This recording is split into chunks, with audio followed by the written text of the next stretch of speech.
Slani everybody, I am Corvus Bruxo Luggenikos and I'm your Wednesday host here in Starting Out Solitary. Today we're addressing the topic of relationship with deity or deities, and my relationship with deities hasn't always been the same. I started out as a religious person like very young. I was like 13 or 14 years old, and what I deemed as deity or divine was simply nature. To me, things had like a physical representation and a spiritual representation. They were counterparts, and nature was the counterpart of the divine. Then I became fascinated with Egyptian gods, but I didn't quite believe in them. I just thought that they were cool. Then I started to discover the Hellenic gods, and I thought that they were like closer to my cultural background, I guess, because Greeks influenced our culture quite a lot, as Romans and other cultures. And then I became fascinated with Hellenic gods, and then I thought that Roman gods were even more appropriate to my cultural background and context. Then I kind of remember the stories and legends that my grandfather on my mother's side told me. He was from a northern region of Spain called Asturias, and people is quite ignorant about what areas of Spain were Celtic, but Galicia and Asturias are deemed as the only Celtic areas in Spain by people who are not into that knowledge. So I became interested with Celtic stuff, but I didn't know that there were different Celtic stuffs. I didn't know there were different tribes, different cultures, different pantheons. So I started looking into the Irish pantheon, and then knew that there were continental Celts in Gaul. And I have kind of a slight French family, so I thought that was a good enough connection to start worshipping the Gaulish gods. And then I discovered we knew some of the gods, even if it was only by name, in the Iberian Peninsula that were Celtic or were in Celtic areas, and that the Celtic areas in Spain were actually wider and more spread than I thought and that people thought. So I started to include those little gods into my pantheon, until I realized that I had enough gods to cover all the societal roles that I needed to have a worship on my own without using Irish or Gaulish gods. That's how I reached my religion. I am a hard polytheist, so I believe that the gods exist on their own right. So I am a little bit different than Pandora and Lippy Witch, which stated that one didn't believe in the gods themselves, and Pandora said that she is a little bit agnostic and she's not sure that the gods exist on their own right, but she treats them like they do. So yeah, I do believe that they exist on their own right, and my relationship with them is of devotion, not servitude, but I also don't like the concept of working with a deity. I don't think we work with a deity that would mean that we are equal, and I don't think so. Of course, our relationship and our ancestors' relationship with the gods were of exchange, but it doesn't mean that they were equal. They're more powerful than us, and I think we're below in some sense, at least in a sense of power. Of course, we know too much today as to stick to one pantheon. I am a hard polytheist and I am a nativist, so I stick to one pantheon. But if that pantheon somehow failed me, I would feel free to betray those gods because I would feel they betrayed me. And look for better gods. I tried to be eclectic once, but it didn't make much sense to me, so I started to look for one cultural background that I felt comfortable with.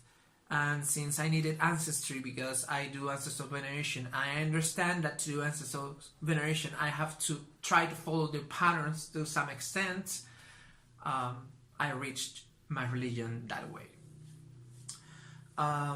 The thing that I have is that my relationship with gods is complicated because I have little proof of their existence, even if I believe in their existence. The first time that I felt so was with Endovelikus. He is a Lusitanian god of the underworld. He is a chthonic god and he is a provider of prophecy and divination. And basically he was compared to Asclepius in classical roles. And he appeared to me in dreams, which is funny because he was said to appear in dreams after receiving a right to incubate dreams, as Asclepius did in Greece. And he led me to a park in that dream, and I decided to go to that park where I lived in back then. And that park had like copies of archaeological remains, and that park was filled with palm trees, which is his sacred tree. And some of those archaeological remains actually were devoted to medicine or healthcare in Rome and to the god Asclepius, or well, his Roman counterpart that I don't know how to say in English. So that was my first big encounter with deity. And then I had some meditation encounters with Athena, which is Endovelikus' queen. She is the queen of the underworld. And also with Trevaruna, the goddess of household, with Bandus and Kossus, both warrior gods and tribal gods. And my strongest connection was with Lugus, which is in Irish mythology is called Lu. It's very famous, and he gives the name to Lunasa. Lugus is a quite much worshipped god in the Iberian Peninsula, and he's probably the most pan-Celtic god that we know of. And Lugus appeared to me in different ways, in different forms, very strong forms, very physical forms, lots of connections that can be statistical if we believe in statistics. And yeah, Pandora mentioned the fashion or the trend of having a matron and patron deity. I don't follow that, but I believe in tutelary deities. Tutelary deities such, for example, Athena was tutelary deity of the Turebrugensi, the tribe of the Turebrugensi, or tutelary deity of a certain profession or whatever. So Lugus is now my tutelary deity. And I think it's because I don't focus on one skill, and he's the many-skilled lord. And I'm always trying to learn a new instrument. I never finish, but I'm always trying to learn a new instrument, to write new things, to do new stuff, and I kind of can't focus on one thing. So I think he's the only one that can stick with me, because the others get bored. Or I get bored of them.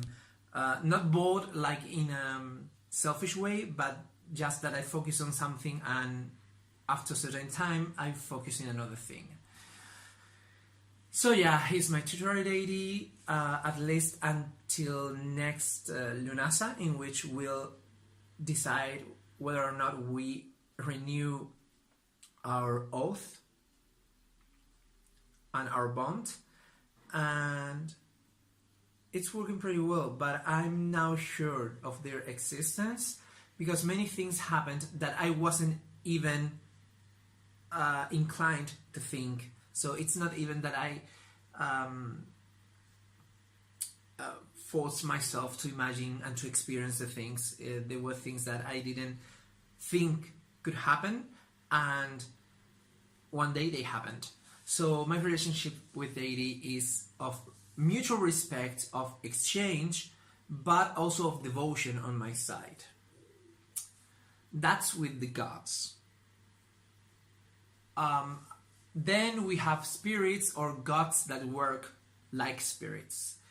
There we have, for example, two figures of Basque witchcraft and mythology that I want to work with or start worshipping or start working with as a witch, not as a religious... that's the washing machine. Sorry about that. Those are Mari, which is like the highest goddess in Basque mythology, and she's a matron of Basque witches, and Wyld Bells, which some believe is also Mari, and Wyld Bells only means black male goats or black billy goats, and was supposedly the form of the devil when the Basque witches worshipped him in the Sabbats. So those are two deities, but they actually work as spirits because you work with them. You give them things, you follow their patterns, their instructions, and they give you power or blessings in advance to, you know, for the crops to thrive, for you to curse your enemies, for whatever. That's up to the witch and to the situation. But basically, that's a different relationship also with the souls of the place or the spirits of the land, in which they're somewhat divine, and I have somewhat a devotion towards them, but our relationship is more equal. I can influence them positively or negatively, and they can influence me positively or negatively. It's not like the gods that can crush us all in one breath. So in that case, I consider that with the fairies, the spirits of the land, I work with them. And the thing is that Wyld Bells as the devil and Mari, they in folklore itself are like working spirits, even if we're pretty sure that at least Mari is a goddess of pre-Christian times. In folklore, we see as the witches work with her. They worship her, but they work with her, and they give things in exchange of things and power and to work the witchcraft. So in that case, I work with these entities, I respect them, and our pacts must be, or our contracts must be fulfilled and kept up with, because if not, they can't take it as disrespect, or they can deem that our relationship is not fruitful to them anymore, and they will stop helping me or helping the witch that they're helping. So yeah, that's pretty much my relationship with deity in all senses. Like with deity, I have respect and devotion, and I am somehow afraid of, but I don't believe that I'm stuck with them. I follow them even in fear, because I value their powers and the blessings that they give to the earth, but they're not the only gods, so I'm not stuck with them. And with other divine entities, I work with them and try to have a friendly relationship with them that is beneficial both ways. And that's about all about my relationship with gods and goddesses and with other divine beings. And needless to say that this is my opinion, that I don't intend to take my word as a Bible or a sacred text, that I don't intend to offend anybody. If you believe that you're working with the gods, as for example Pandora said, that's your opinion, you're entitled to your opinion, and I'm entitled to mine. We can be together and coexist. Please watch the other videos of the other hosts, which are being amazing so far this week and the previous weeks. And yeah, tell us how you relate to deities and how is your relationship with them, if you have any. Thanks for watching, guys. We'll see each other next Wednesday, and may the Deiuoi uta Nedeiuoi watch over you all. May the gods and non-gods watch over you all, and bye.